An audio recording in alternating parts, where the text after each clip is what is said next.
안녕하세요. 저는 다 큰 아들을 하나 잃고 죽었다가 되살아난 63살 아줌마입니다. 제가 말을 극단적으로 표현했다고 생각할지 모르겠어요. 하지만 죽었다 살아났다는 그 말이 제 상황에 꼭 알맞습니다. 제가 생각해도 그때 저는 그냥 죽은 채로 눈만 뜨고 있는 시체나 다름없었어요. 자식을 잃었다는 것만으로도 삶을 포기하기에 충분한 이유가 되기도 하잖아요. 저한테는 정말 자식이 재산이고 전부고 목숨이었는데 사랑하는 우리 아들을 잃었다는 건 호흡이 멎기 직전과 비슷한 고통이었어요. 어린 아들을 잃는 것도 당연히 괴롭고 죽을 것 같겠지만 다 키워놓은 아들이 실종되는 건 보기 드문 일이기도 하고 쌓아온 추억도 그만큼 많아서 정말 미치고 팔짝 뛸 노릇이더군요. 아직도 그날만 생각하면 심장이 벌렁거리고 눈물이 왈칵 나옵니다. 지금 이렇게 글을 쓰게 된 건 그날이 괴로울 만큼 여전히 힘들지만 저의 인생 전환기이기도 하기에 노력해서 추억으로 남겨보고자 찾게 되었어요. 그래도 다른 사람에게 제 이야기를 들려주고 소통한다면 제 인생의 터닝 포인트가 영원히 살아있을 것 같은 느낌이거든요. 사람은 정말 죽기 직전까지 눈을 감았다가 살아나면 그때부턴 일어설 일만 생긴다던데 제게 딱 그런 일들이 생겨버린 거예요. 그래서 제 인생 그래프가 얼마나 바닥을 쳤었고 얼마나 치솟고 있는지 한번 들어보시겠습니까? 제게는 아들 3명이 있습니다. 제가 남편을 만나 결혼을 하게 된 계기는 솔직히 속도 위반이었어요. 당시 남편을 미친 듯이 사랑해서 결혼을 했다기보단 제 나이 때는 이웃에 괜찮은 총각이 있으면 어른들이 알아서 자리를 만들어줬고 어른들 강요에 의해 대개 인연이 이루어졌던 시절이었습니다. 얼굴도 모르고 결혼하는 사람도 덜어 있었어요. 아마 남편도 저를 막 사랑하진 않았을 거라고 생각합니다. 그저 혈기왕성한 나이에 어여쁜 아가씨를 앞에 두고 있다 보니 호기심이 생겨 저를 만났을 거예요. 그렇게 만들어진 첫째는 저와 남편이 결혼을 해야 된다는 무의식적인 의미를 만들어 주었습니다. 결국 저와 남편을 묶어준 열쇠고리는 첫째 아들이었던 거죠. 그리고 첫째의 기쁨을 만끽하기도 전에 저는 또 둘째를 가졌고 그 뒤로 셋째까지 1년 주기로 연달아 아들을 낳았습니다. 아이를 원해서 낳았다기보단 생겨서 낳았다는 게 더 맞는 표현이었을 정도로 남편과 저는 그렇게 서로를 위한 편은 아니었어요. 대신 남편이 매사에 좀 성급하긴 했습니다. 애 갖고 싶어 안달난 사람처럼요. 저희는 사랑하지 않은 것 치고는 아이 3명을 낳을 때까진 남들 사는 것처럼 무난하게 살았어요. 아들이 아니었다면 그때 제 기억은 불행밖에 없었을 겁니다. 그렇다고 감정 없는 부부가 얼마나 오래 갔겠습니까? 남편과 제가 틀어지기 시작한 건 정확히 셋째를 출산하기 위해 병원에 왔던 그날이었습니다. 여보, 나 좀 데리러 올 수 있어? 내가 급하게 산통이 와서 아무것도 못 챙겨왔거든. 당신이 좀 와서 봐줘야 될 것 같은데? 뭐야, 엄마가 당신 집에 없다더니 거기가 있었냐? 무슨 별것도 아닌 걸로 전화질이야. 애 한두 번 낳는 것도 아닌데 웬만하면 알아서 올 수 있잖아. 데리러 오라는 게 아니라 내가 가방을 못 챙겨와서 돈을 안 들고 왔다고. 지금 계산해야 되는데 좀 와줘. 아, 나 안 돼. 오늘 부장님 골프 내기 지셔서 우신단 말이야. 바쁘니까 엄마더러 오라고 해. 부장님 부르네. 들어가 봐야겠다. 남편은 아이가 한 명씩 태어날 때마다 책임감을 쌓는 게 아니라 귀찮음을 깔았습니다. 이렇게 출산을 한 적은 처음이라 남편의 이런 반응도 처음 당했어요. 물론 그동안 첫째, 둘째도 저 혼자 낳긴 했지만 그땐 견딜 만한 진통이었던지라 제가 알아서 출산 준비를 다 하고 병원을 갔었거든요. 집에서도 남편이 저를 개무시하긴 해도 아이들에 대해선 그렇게 막 냉철하기만 한 아빠는 아니어서 더 당황할 수밖에 없었어요. 남편의 전화가 무작정 끊겨버리자 병원 직원들 눈치가 보였습니다. 병원 전화기를 빌렸던 거라 2번이나 실례를 할 수도 없어서 난감했어요. 그런데 그때 대기석에 계속 앉아있던 아저씨 한 분이 제게 다가오더라고요. 부인 출산 때문에 온 것 같았습니다. 전화하는 내내 그분에게서 시선이 오는 것 같긴 했으나 제가 쪽팔려서 애써 외면했거든요. 그러나 직원들까지 제 사정을 눈치챘을 정도로 저랑 남편의 대화가 안 좋았기에 아저씨 또한 제 입장이 난처해졌다는 걸 알았나 봅니다. 그건 그렇다 쳐도 갑자기 비용을 손수 내주더라고요. 심지어 저는 하루만 쉬다 가면 되는데 일주일 입원 비용을 끊어주셨습니다. 모르는 사람의 호의인데다가 조건 없이 도움을 받은 게 너무 미안해서 그러지 말라고 말렸는데요. 그 아저씨가 자기도 여동생이 출산 중에 있다고 저더러 여동생이랑 비슷한 또래인 것 같아서 못 지나치겠다고 하더라고요. 제가 사정이 여의치 않았던지라 할 수 없이 그 호의를 받았고 대신 그분께 이 은혜를 꼭 보답할 테니 명함 있으면 한 장만 달라고 했습니다. 그렇게 받은 명함에는 별다른 내용은 없고 아저씨 이름이랑 전화번호가 적혀 있었어요. 김명철, 그분 성품처럼 참 멋있는 이름이라 생각했습니다. 덕분에 저는 일주일간 푹 쉬다가 셋째 아이를 데리고 집에 돌아갈 수 있었어요. 그동안 첫째랑 둘째는 시댁에서 봐주고 있었고 저는 예쁜 셋째를 안고서 시댁 문을 열고 들어갔죠. 당연히 첫째랑 둘째도 시댁에서 크게 환대를 받은 건 아니었기에 셋째의 환대 또한 기대도 안 했습니다. 그러나 집에 들어가자마자 귀싸대기를 맞게 될 줄은 몰랐어요. 순식간에 일어난 일이라서 머리통이 얼얼해 고통도 뒤늦게 찾아오더라고요. 그 와중에도 저는 셋째가 다칠까봐 꼭 안고서 자빠졌습니다. 도대체 며칠째 연락을 하네. 집안일이랑 애들도 내팽개쳐놓고 잘도 먹고 쉬었나 보다.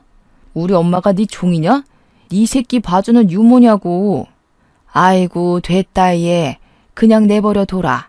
어차피 조만간 쫓아낼 거 뭐하러 힘 빼. 괜히 몸 안 좋은데 짐 싸는 거나 좀 도와줘. 시모가 둘째를 안고 첫째에게 밥을 먹이면서 하는 소리에 저는 놀라서 움츠리고 있던 얼굴을 들었습니다. 그러자 한 대 더 날라온 손 때문에 저는 완전 신발장에 나뒹굴어 버렸어요. 거센 반동에 셋째가 울기 시작했지만 저는 일단 시모한테 그게 무슨 소리냐고 뭘 쫓아낸다는 거냐고 소리를 쳤습니다. 이 집에서 가장 쓸모없는 게 뭐겠니? 손자 3명이면 너한테 볼 일은 다 봤다. 우리 아들은 마침 괜찮은 집안 여자가 생겨서 거기랑 맺어주려고 하니까 너는 그만 네 갈 길 가봐라. 알고 보니 저와 남편은 어른들이 이어준 사이가 아니었어요. 저는 그냥 남편한테 던져진 놀이개였던 겁니다. 결혼하기 전부터 남편의 짝으로 시모가 점지한 여자가 있었는데 그 여자가 태생적으로 불임이라는 거예요. 그래서 대신 애를 낳아줄 제가 필요했다고 합니다.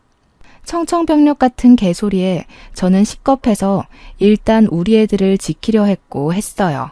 필사적으로 남편을 밀치고 뛰어가 첫째랑 시모 품에 있는 둘째를 뺏으려고 악바리같이 덤볐습니다. 그러자 남편이 나서서 제 품에 있는 애들을 다 떼어내 저를 잡아 끌었어요. 제가 남자 힘을 어떻게 이기겠습니까? 그것도 저는 일주일 전 출산을 했던 여자인걸요. 남편의 힘에 속수무책 당하기만 하면서 저는 그대로 현관문 밖으로 쫓겨났습니다. 추운 날이었는데 맨발로 문 앞에 서서는 하루 종일 문을 두드리고 소리치다가 남들 잘 시간 되어서야 집으로 돌아갈 수 있었어요. 그리고 그날 밤 정말 많이 울었고 제 속에선 정말 많은 감정 변화가 있었습니다. 사람이 미치게 울고 나니까 원래 없던 도끼가 생기더라고요. 저랑 바꿔치기 될 여자가 올 때까지 시간이 좀 있었는데 저는 그 시간을 이용하기로 했어요.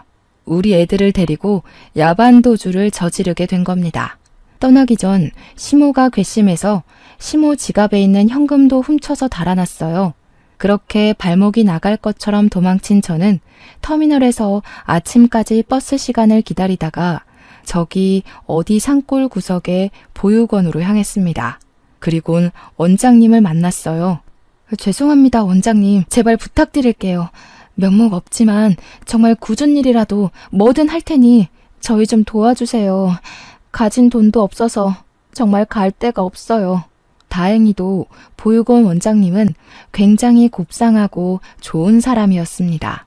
제가 무릎 꿇고 울면서 사정하는 걸 보곤 같이 무릎을 꿇어주면서 저를 먼저 다독여 주었어요. 정말 많이 힘들었겠어요. 원장님한테서 처음 들은 말은 그거였어요. 단순한 그 말이 저의 불안했던 마음을 전부 녹여주었습니다. 원장님은 생각보다 흔쾌히 저희를 받아주었고 저는 보육원에서 주방 일을 하며 돈을 벌 기회를 얻었습니다. 우리 애들도 같이 보육원 애들과 함께 어울려 키울 수 있게 되었어요. 셋째를 낳을 때도 제게 은인이 한 분 계셨는데 또 극한의 상황에서 제게 은인이 나타나니 아직 신은 존재할지 모른다는 생각이 들었습니다. 그런 말 있잖아요. 신은 딱 견딜 만큼의 고통만 주고 그 다음 보상을 내린다고요. 제가 제때제때 보상을 잘 받았던 것 같아요. 정말 평생 고마워해야 할 기억이라고 생각합니다. 하지만 한편으로 원망스럽기도 했던 건 보상이 주어지긴 하나 언제 또 고통을 내려줄지 모른다는 불안이 기다리고 있다는 거였어요. 그 불안은 시간이 얼마 지나지 않아 제게 또 닥치게 되는데요. 어느덧 애들이 쑥쑥 커서 첫째가 벌써 고등학교 입학을 해야 할 때가 왔어요. 그런데 여기 보육원이 고등학교 입학할 때가 되면 타지로 가야 된다고 하더라고요. 주위에 중학교는 분교처럼 있어도 고등학교는 자체가 없기 때문이었습니다. 할 수 없이 아이 학력을 위해서 저는 애를 타지로 보낼 수밖에 없었어요. 차마 기숙사 생활까진 시키기가 불안해서 저는 첫째에게 돈을 쥐어주며 버스 타고 통학할 수 있겠냐고 물었습니다. 첫째는 참 기특하고 효심이 깊은 아이예요. 제가 자신 때문에 불안해한다는 걸 알고 늘 제 마음이 편할 수 있도록 제 뜻에 따라 선뜻 나서주는 아이였습니다. 그러니 버스 타고 50분이나 걸리는 그 무리한 통학도 제 마음 생각해서 흔쾌히 수락해 주었죠. 아무래도 매일 눈앞에 보이던 아들이 하나 없으니까 걱정이 엄청 되더라고요. 멀찍이 학교를 다니는 첫째가 아들 셋 중에서 유일하게 먼저 울타리 밖을 나간 자식이니 당연히 그럴 수밖에 없지 않겠습니까? 그래서 아들 등하원 시간을 체크해 항상 마중하고 배웅을 했습니다. 점점 아들의 고등학교 생활이 익숙해지고 첫째의 성실하고 착실한 태도가 지속되니 제 마음에 점점 안정이 찾아왔어요. 저는 그제야 마음을 놓고 아들과 웃으면서 인사할 수 있었죠. 하지만 그 안심도 잠깐이었죠. 제가 큰 불안이 다시 찾아왔다고 말씀드린 거 기억하시나요? 그 불안이 바로 우리 첫째 아이에게서 비롯됐죠. 제가 결국 첫째를 잃게 되는 날을 맞게 된 거예요. 어느 날이었어요. 매일 똑같은 시간에 도착을 했던 애인데 이상하게도 그날따라 첫째가 늦는 겁니다. 그땐 휴대폰도 없었던 때라 아들에게 연락할 방도가 없었어요. 그저 자정이 넘도록 집을 안 오는 첫째 때문에 저는 보육원 밖에서 전전긍긍하였고 뒤늦게 학교로 전화를 해봤지만 너무 시간이 늦은지라 받는 사람이 없었습니다.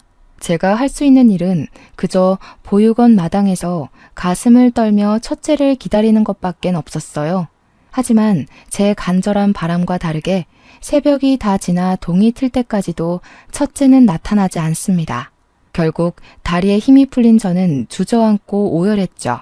저 때문에 그 당시 보육원 분위기가 무섭게 가라앉았었습니다. 아이들도 보고 있는데 제가 정신 못 차리고 무너져서 울고만 있자 아이들도 저를 많이 걱정하더라고요. 당연히 우리 둘째, 셋째도 저를 보고 있었겠죠. 나중에는 애들도 제게 슬금슬금 다가와서는 큰형 잃어버렸냐고 울먹이면서 말을 하는데 저는 그저 어떡하면 좋겠냐고 우는 것 말고는 애들한테 안심을 주진 못했습니다. 원장님이 우리 첫째를 실종 신고해주고 나서 그 뒤로 위로를 해줬지만 이미 아들을 잃고 미쳐버린 제겐 그 어떤 따뜻한 말도 들리지 않았습니다. 그때부터 저는 일도 못했고 사춘기 시절이라 중요한 시기를 보내고 있는 둘째, 셋째도 못 돌봐줬어요. 그저 방에 누워 시름시름 앓기만 했습니다. 그 사이 시간은 계속 흘러갔지만 제 시간은 첫째를 잃었던 그때로 멈춰만 있었어요. 그래서 죽도 밥도 안 되게 무너져만 있었냐? 그건 또 아닙니다. 제게 시련을 이길 만한 계기가 또다시 찾아와요. 제가 다시 기운 차릴 수밖에 없었던 건 바로 원장님의 제안 때문이었습니다. 내가 한 선생을 얼마나 믿는지 알지? 아직도 한 선생이 내게 찾아준 걸 너무 고맙게 생각하고 있어. 나 여기 보육원 30대 때부터 시작해서 정말 아끼며 키워온 거야. 그래서 물려줄 때도 내가 아끼는 사람한테 주고 싶다고 생각하고 있었거든. 나한테는 한 선생이 그런 사람이야.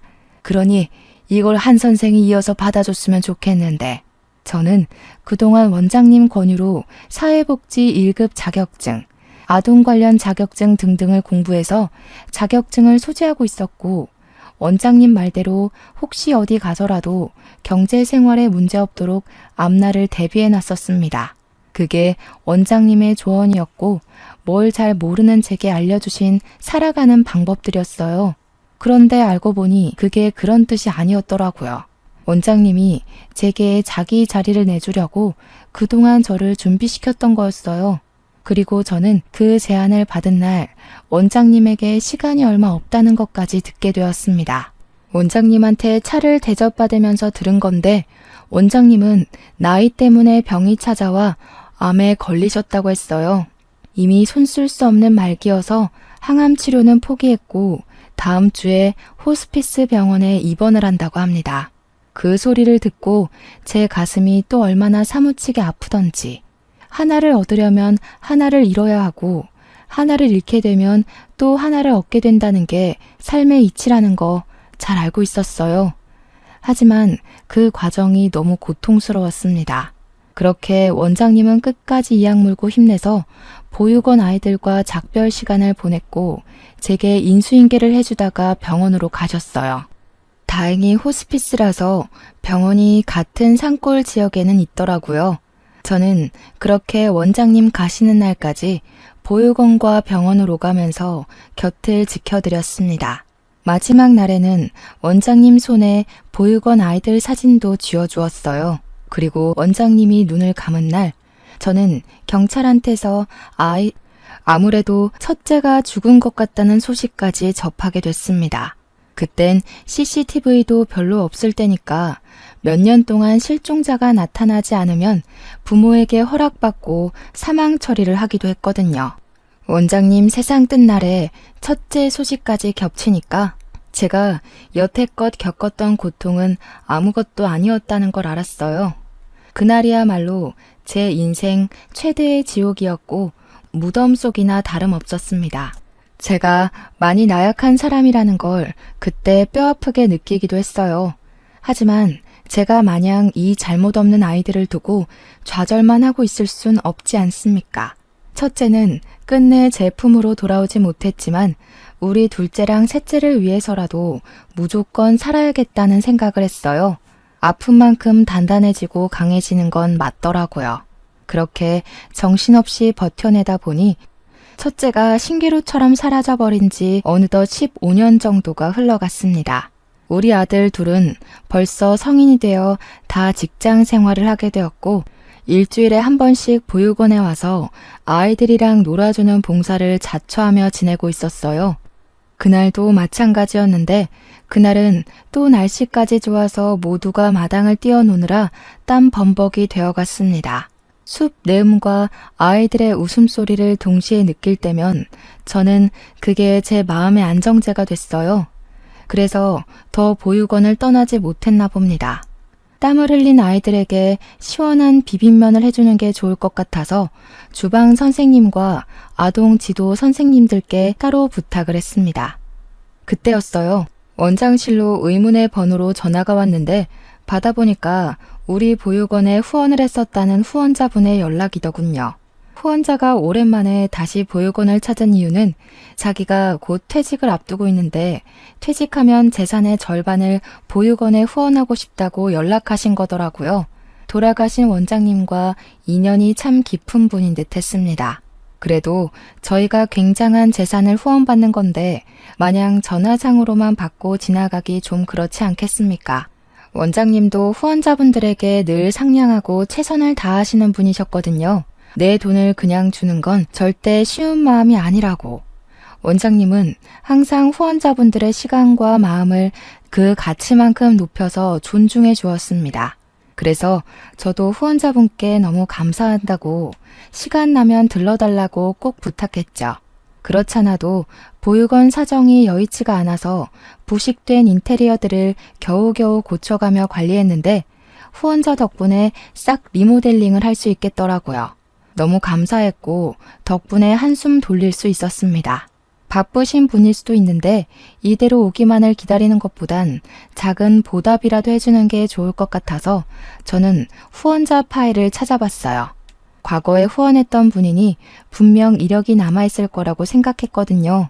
전화번호랑 이름은 쉽게 찾을 수 있었어요. 자음순으로 정리되어 있었거든요.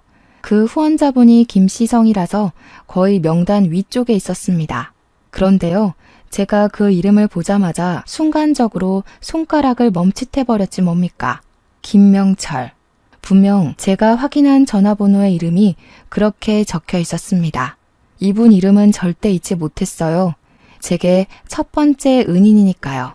한데 왜 이분 이름이 여기에 있는 건지, 동명이인인 걸까?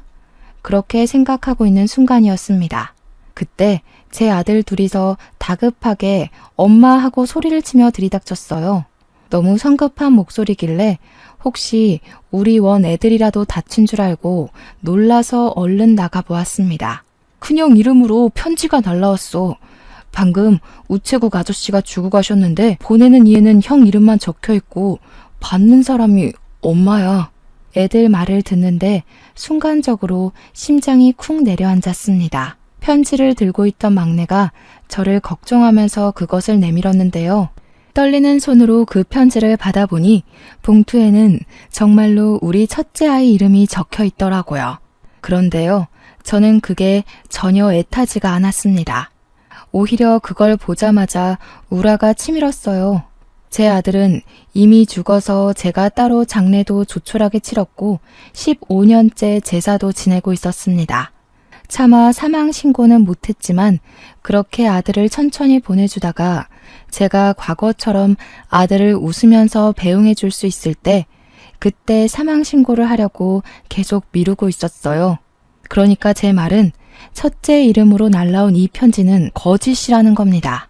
그 순간 잠자고 있던 저의 슬픔이 가슴 속부터 끌어올랐어요. 누군가 제 아들의 죽음으로 장난질을 했다는 생각에 화가 나서 그 편지를 다 찢어 발겼습니다. 어떤 놈들이 남의 속 뒤집어 놓으려고 수작을 부리는 거야. 왜 내 아들을 2번 죽여? 왜 겨우 이악 물고 살아가고 있는 나를 건드리냐고. 제발 나 좀 내버려둬 좀. 저는 울분을 토하면서 편지를 다 찢어버리고 그대로 주저앉아 무릎에 얼굴을 묻었습니다. 첫째를 잃은 슬픔은 세월이 지났다고 해서 반쪽이 되지는 않더라고요. 그냥 일렁이지 않고 잠자고 있을 뿐인 거였어요. 그러니 제가 또 금세 이렇게 미어지는 심장을 움켜쥐고 운 거 아니겠습니까? 그렇게 또 반 정신 나간 상태로 일주일을 지새며 그 장난 편지를 겨우 기억 속 저편으로 묻어갔어요. 그런데 도대체 저한테 왜 이러는 건지 똑같은 편지가 또 날라온 겁니다. 미쳐버리는 줄 알았습니다. 당장 그 사람을 찾아내 숨통을 끊어버리고 싶은 분노까지 차올랐어요. 그래서 이번에는 경찰까지 신고해서 장난질하는 사람의 정체를 찾을까 했지만 둘째가 제게 편지를 주기 전에 먼저 뜯어서 읽어보더니 엉뚱한 말을 하는 바람에 모든 생각을 잊었습니다. 엄마, 나도 말도 안 되는 소리란 거 아는데 이거 아무래도 형 글씨체 맞는 것 같아. 내가 형한테 과외받아서 형 글씨 제일 잘 알잖아. 혹시 형 안 죽은 게 아닐까? 형 시신도 어디 있는지 모르고 사실 죽은 게 아니라 행방불명인 거잖아. 너까지 왜 이래? 엄마가 얼마나 힘들게 지내왔는지 몰라서 그런 소리를 해? 너희까지 이러면 엄마 진짜 숨 못 쉬어. 제발 엄마 좀 도와줘, 응?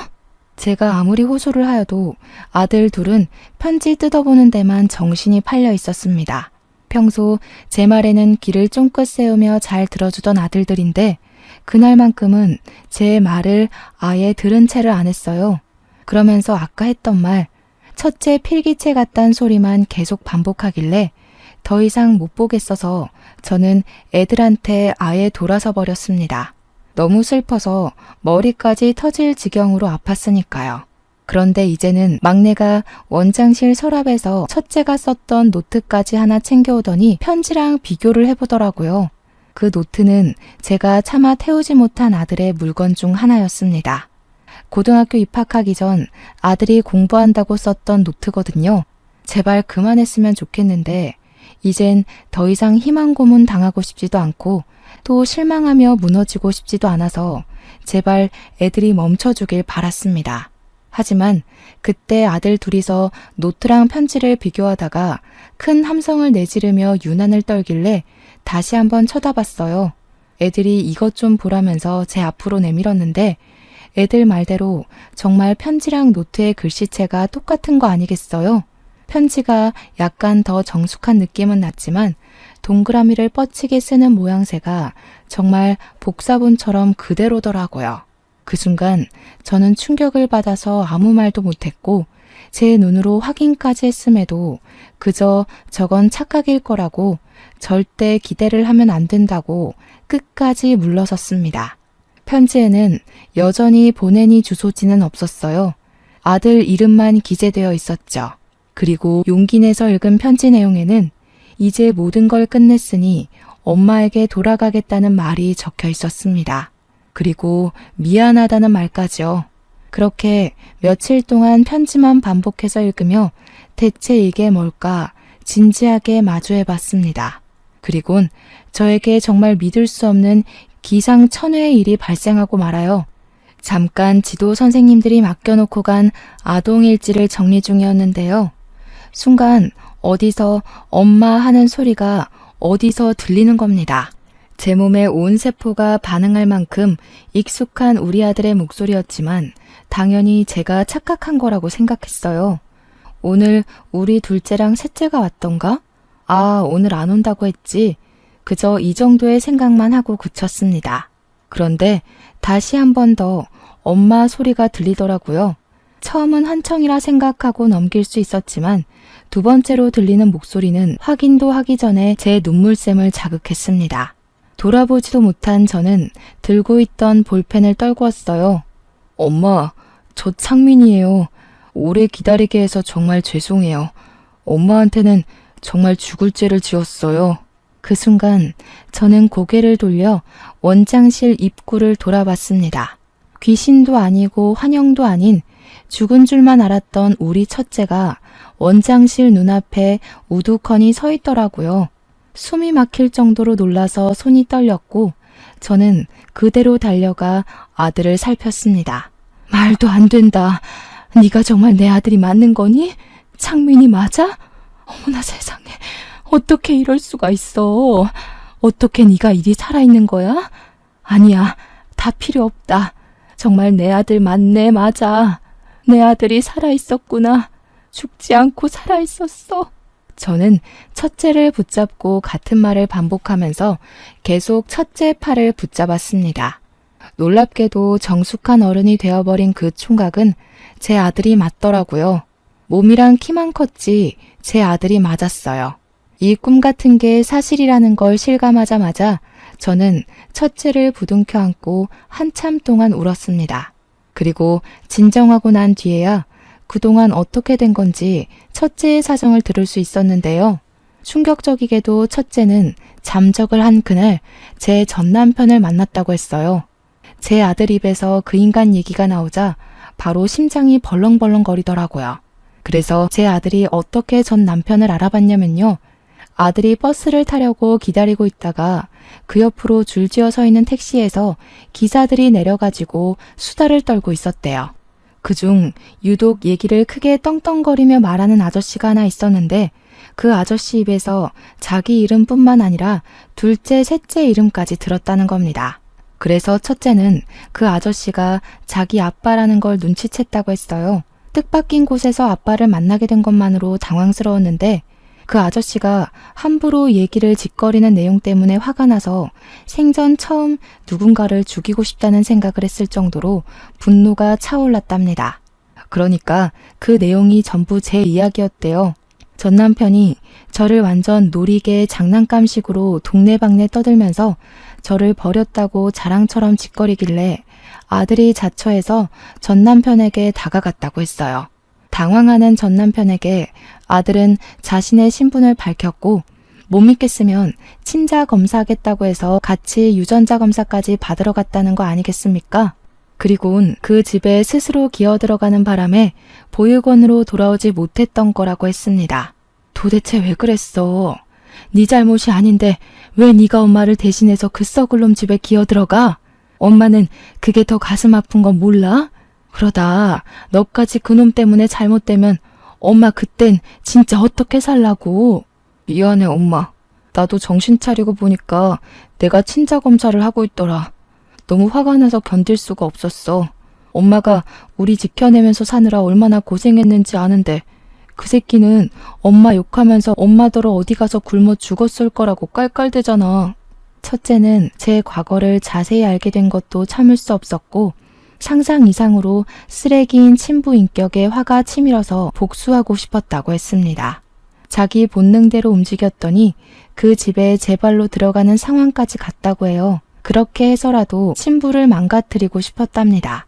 거기에 신경 쓰면서 시간을 보냈다 보니 세월을 인지하지 못한 채 15년이 지나버렸다고 했어요. 그러면서 제 생각이 나긴 했다고 하는데도 저한테 연락을 못했던 건 괜히 제가 걱정할 걸 아니까 또 자기를 어떻게든 구하러 찾아올 걸 아니까 그냥 보고 싶은 거 참으면서 안 했대요. 대체 네가 무슨 힘이 있다고 그런 충동적인 짓을 저질렀어. 젊은 나이에 큰일이라도 나면 어쩌려고. 네 동생들도 네가 죽은 줄로만 알고 얼마나 방황했는데. 당연히 혼자 한 거 아니야. 엄마 말대로 내가 어렸는데 어떻게 그 악질 어른들을 해치웠겠어. 능력도 없고 돈도 없는 학생일 뿐이었는데. 그래서 고맙게도 내가 잘 해낼 수 있도록 도와준 분이 계셔. 도와준 분? 제가 이해를 못하고 있었는데 아들이 뒤를 돌아보면서 멀찍이 있는 누군가를 부르더라고요. 선생님 하고 부르길래 아들 뒤편을 내다보니까 보육원 내부를 구경하면서 다가오는 남자가 하나 있었습니다. 근데 진짜 놀랍게도 그가 누군지는 물을 필요도 없는 사람이었어요. 저는 그 사람을 단번에 알아볼 수 있었습니다. 그 사람은 바로 우리 셋째를 낳은 날 산부인과 비용을 친히 지불해준 아저씨였거든요. 너무 놀라서 그 사람을 멀뚱히 바라보고 있는데 중후한 매력의 남자가 중후한 목소리를 내며 제게 악수를 건넸습니다. 그러면서 말했어요. 후원자 김명철입니다. 저희 어디서 본 적 있죠? 사정은 창민이한테 다 전해 들었어요. 아이 공부 방해하면서 딴짓 시킨 건 아니니까 너무 염려 마세요. 우리 창민이 서울대 들어갔습니다. 어디서 익숙한 듯 했던 전화번호, 동명이인인 줄 알았던 이름과 전화선상으로 익숙했던 그 목소리. 역시나 제 과거의 은인이 맞았습니다. 저는 그 순간 입을 틀어막으며 숨을 멎었어요. 그리고 궁금한 게 너무 많았죠. 우선은 이 후원자분이 어떻게 우리 아들이랑 아는 사이인지가 가장 궁금했어요. 대체 어떤 사정이 겹치면 이렇게 우리 아들과 제 은인이 같이 저를 찾아올 수 있는 걸까요? 내 고등학교 담임 선생님이셔. 엄마랑 아는 사이인 줄은 몰랐는데 진짜 기가 막힌 인연이다. 그럼 셋째 이름이 설마 우리 담임 선생님 이름 따서 지은 거야? 쑥스럽게도 제 셋째 아들 이름이 명철입니다. 저를 살린 건 우리 애를 살린 거나 마찬가지라고 생각해서 당시 가장 어려웠던 순간 제게 빛이 되어준 은인의 이름과 똑같이 지었어요. 첫째가 그 사실을 발설하자 은인도 하하 웃으면서 그랬었냐고 그 정도로 감명 깊게 받아들여줘서 고맙다고 했습니다. 어쨌든 첫째의 말은 전 남편을 따라 이적했던 고등학교에서 은인을 담임으로 만났다고 했어요. 몰랐는데 우리 아들은 전 남편 강요 때문에 이름을 바꾸며 생활했더라고요. 그래서 경찰 측에서도 못 찾았던 것 같습니다. 은인이 우리 첫째의 고3 담임을 맡으면서 둘의 인연은 시작되었다고 했는데요. 진로 상담을 위해서 1대1 상담을 하는 게 고3 원칙인데 거기서 이런저런 얘기를 하다가 첫째가 보육원에서 자란 얘기를 해줬고 과거에 같은 보육원으로 후원한 적 있었던 은희는 우리 아들을 더 친숙하게 대하기 시작했답니다. 그 때문에 은인에 대한 신뢰가 올라간 아들이 제 사정과 전 남편 사정까지 은인한테 토로했대요. 그러면서 대학을 포기하겠다고 했는데 은인이 곰곰이 생각하다가 일단 대학은 가라고 하면서 그 뒷일은 자기가 도와준다고 했답니다. 담임 선생님으로서 자기 제자가 공부를 포기하고 집안의 복수를 나설 거라는 짓을 가만두고 볼 수가 없었대요. 그 은인이 후원까지 할 정도면 돈이 많다고는 생각했지만 정말 많은 사람인 줄은 상상도 못했습니다. 그런 사람을 본 적이 없거든요. 은인의 재력은 학교에서도 유명해서 학생들한테 일명 갑부 선생님으로 불리는 사람이라고 불린대요. 그래서 우리 보육원뿐만 아니라 여기저기 후원이랑 기부도 많이 하는 사람이라고 했습니다. 그리고 은희는 우리 아들 담임 선생님을 마지막으로 나이 때문에 퇴직을 했다고 했습니다. 그렇게 퇴직을 하여 아들이랑 자기 같이 인맥을 총동원해서 전 남편에게 보증 사기를 쳤다고 했어요. 그래서 순식간에 전 남편 부부를 빚쟁이로 만들었다고 합니다. 갚을 능력 없는 전 남편과 상간녀는 어쩔 수 없이 살기 위해 사채를 쓸 수밖에 없었고 살려고 발버둥 칠수록 더 빚더미에 빠져나올 수 없게 만들었다고 했어요. 집도 잃고 거짓골로 1년이나 사채빚에 쫓기다가 결국 역 주변에서 노숙을 하고 있다고 했습니다. 그것만으로도 충분히 충격이었는데요. 첫째랑 은인이 마지막으로 제게 묻는 말이 저를 사시나무 떨듯 놀라게 만들었어요. 엄마한테 그 새끼 쫄딱 망한 거 보여주고 싶었어. 엄마 보여주려고 결국 이렇게까지 온 거야. 엄마만 괜찮다면 그 새끼들 꼴이 어떤지 구경 갈래? 저는 정말 많이 고민이 되었어요. 무섭기도 하고 트라우마 때문에 심장이 쿵쿵거리기도 했는데요. 그래도 과거에 제 뺨을 치면서 그렇게 떵떵거리던 얼굴이 어떻게 망가졌나 보고 싶더라고요. 결국 저는 따라가는 걸 택했고 가는 동안에도 수없이 돌아갈지 말지를 고민했습니다. 하지만 고민만 하다 보니 금세 역에 도착하더라고요. 은인이 안내해주는 대로 조심스레 따라갔는데 그곳에는 정말 벌레 꼬이게 생긴 두 연놈들이 고개를 쳐박고서 사람들 돈을 구걸하고 있었습니다. 꾀지지한 차림새를 보면 자칫 전 남편인지 잘 못 알아보겠는데 전 남편이 신고 있는 슬리퍼를 보니까 알겠더라고요. 그 슬리퍼 신은 발에 제가 차인 적이 있었거든요. 와, 근데 정말 전 남편을 저렇게 보니까 과거의 모습 온데간데 없고 완전히 다른 사람처럼 보였습니다. 가까이 다가가니 생각보다 훨씬 더 가관이기도 했고요. 한 푼만 줍쇼. 4일 동안 아무것도 못 먹었습니다. 불쌍하게 생각해 주시고 제발 단돈 100원이라도 던져주세요. 전 남편이 제 발 아래를 기면서 바구니만 달달 들고 있길래 저는 잠자코 지켜보다가 지갑에서 10,000원짜리 한 장을 꺼내줬어요. 그러니까 상간녀랑 둘이서 아주 좋아 죽더라고요. 그러면서 전 남편이 너무 고맙다고 고개를 쳐들자 그 순간 저와 눈이 마주쳤습니다. 전 남편이 저를 단번에 알아보더라고요. 바로 깜짝 놀라면서 허리를 바짝 세우는 거 아니겠습니까? 옆에 상간녀는 당연히 저를 몰랐겠지만 제 남편이 여보 하는 바람에 제가 전 남편의 전처라는 걸 눈치챘을 겁니다. 제 자리를 꿰차고 들어간 년의 낯짝이 어떻게 생겨먹었는지는 그날 처음 봤어요. 똑똑히 기억하려고요. 저 상간녀 덕분에 제가 그 시궁창에서 벗어날 수 있었던 거니까요. 고작 이따위로 살 거면서 나한테 그렇게 큰 소리 쳤던 거야? 밥 몇 개 안 차려줬다고 나를 그렇게 갈구던 패기는 다 어디 갔대? 커봐라. 형편없는 부모 밑에서 큰 새끼들이 다 이 모양 이 꼴이 되는 거야.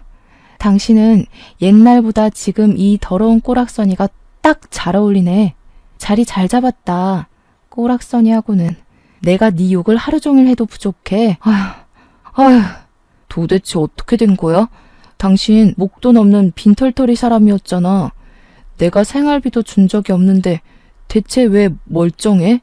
진작에 굶어 죽었을 줄 알았는데. 설마 너 우리 집 돈 훔쳤냐? 어쩐지 찝찝하다 했어. 내가 너한테 받을 게 있는 것 같은데. 그래, 뭐 눈에는 뭐만 보인다고. 돈 없으면 사채 끌어다 쓰는 것밖에 못하는 너랑은 내가 좀 다르거든. 나한테 받을 게 있는 건 기억하고 있나 봐?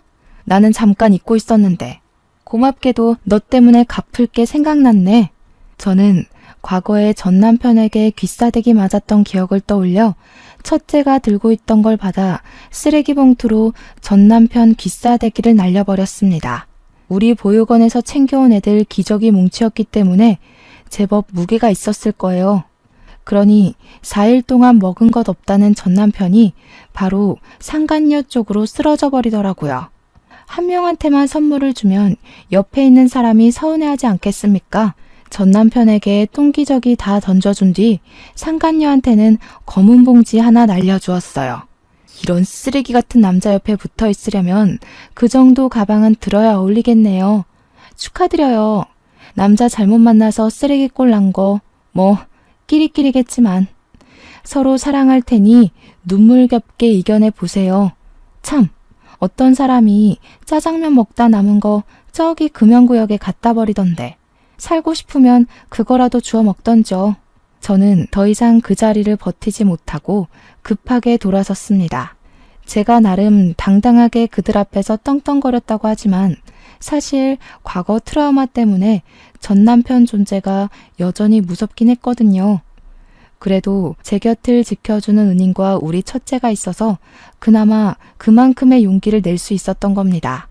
무사히 보육원으로 돌아온 저는 모든 걸 다 얻은 기분이었어요. 진심으로 걱정 없이 웃어본 게 얼마만인가 싶더라고요. 그런 적이 있긴 했나 싶었고요. 첫째를 찾았다는 소식을 제가 둘째, 셋째한테 보냈었는데 마침 애들도 먼저 와서 기다리고 있었습니다. 아들들은 가족 상봉을 하면서 부둥켜 안고 울었고 저는 다시 한 번 더 은인에게 감사 인사를 표했어요. 그리고 이건 의외의 인연이 되어버린 건데요. 제가 현재 은인인 분이랑 좋은 만남을 가지고 있습니다.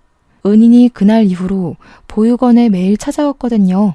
말은 퇴직해서 할 게 없으니 애들한테 봉사하겠다는 핑계로 왔는데 정작 원장실에만 앉아서 저랑 자꾸 대화하려고 하는 게 아니겠습니까?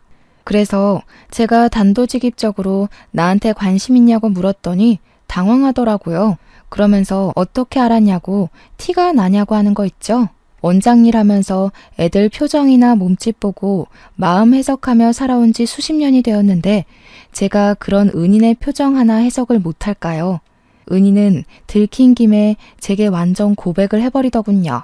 아직 제게 연애는 조금 낯설지만 그래도 고맙게 찾아온 이 인연을 내치우고 싶진 않았습니다. 그래서 만났고 당연하게도 은희는 전 남편과 완전히 다르게 다정하고 따뜻해서 좋아요. 제가 가치 있는 사람이라는 걸 늘 증명해 주시거든요.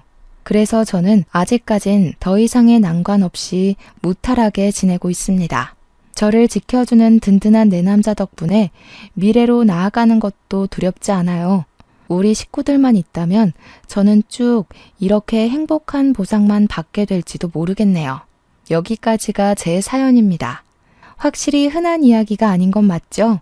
쓰는 내내 과거의 기억이 떠올라서 심호흡을 몇 번이고 들이마시길 반복했어요. 오랜만에 떠올리는 기억인데도 여전히 살떨리긴 하네요. 어쨌든 저는 이래요. 이렇게 살아요. 별일 없는 한 귀한 보육원 터 아래서 평생 숨내음 아이들 웃음소리 들으며 정신없이 살아볼 계획입니다. 아, 재혼까지도요. 그럼 다들 저보다 더 현명하고 지혜롭게 역경을 극복하는 사람이 되길 바라면서 이만 사연을 마치도록 하겠습니다. 고맙습니다.